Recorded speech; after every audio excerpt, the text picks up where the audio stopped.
Welcome to Dr. Balaga's God Knowledge Doc podcast, your quick dive into the latest medical breakthroughs to keep you ahead of the curve.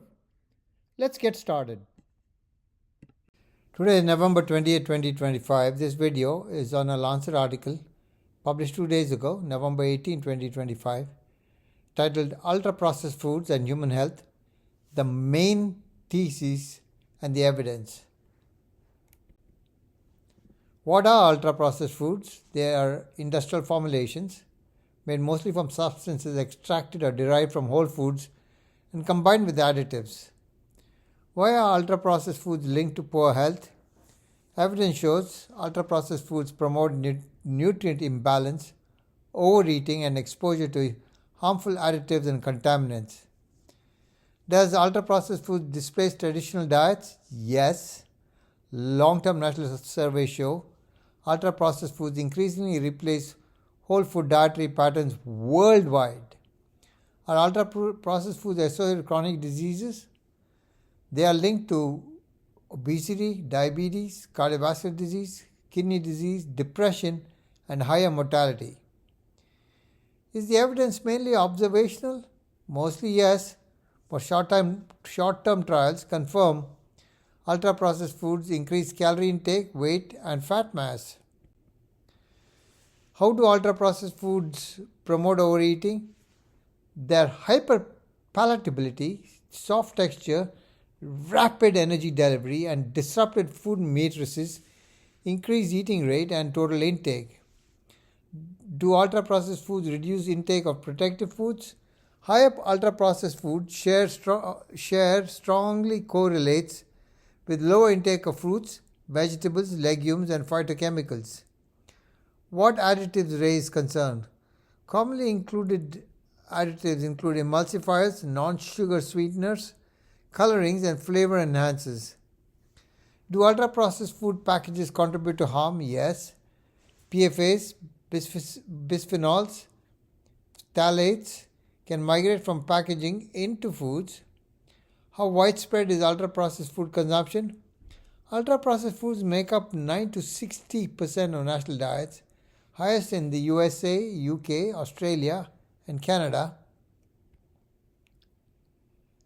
Are all ultra-processed foods equally harmful? No.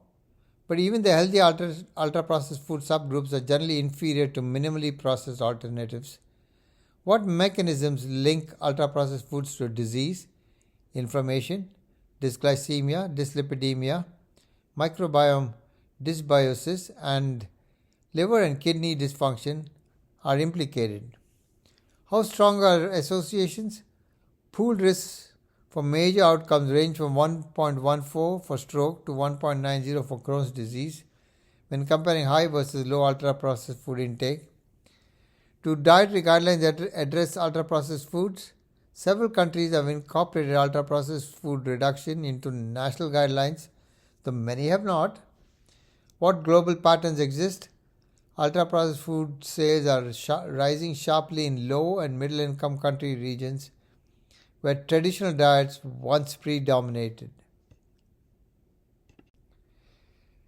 Can reducing ultra-processed foods improve health quickly? Trials show immediate reductions in calorie intake and improvement in weight and metabolic markers.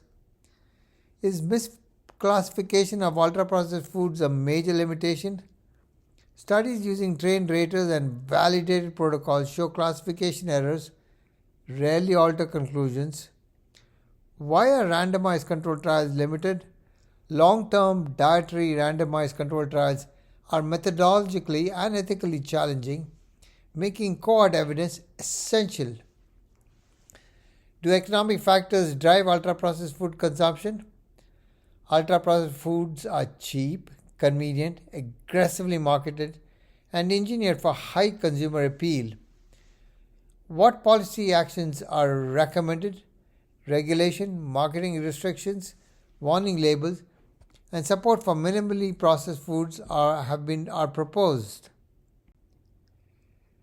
Should individuals avoid ultra-processed foods entirely? Evidence supports reducing ultra-processed food intake substantially, but complete elimination is not required for benefit. Do children face unique risks? Yes.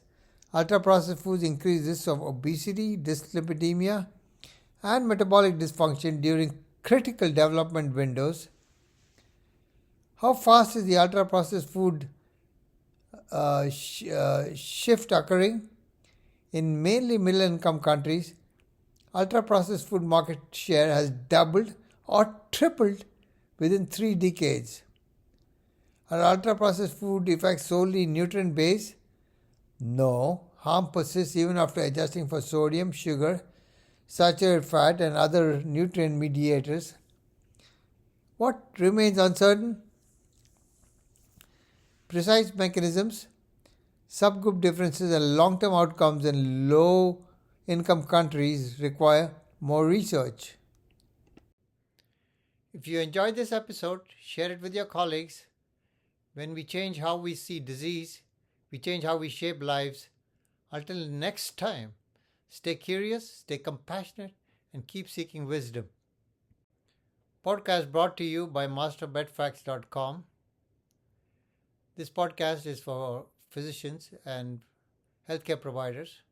If you enjoyed this video, please like, subscribe, and forward to your friends.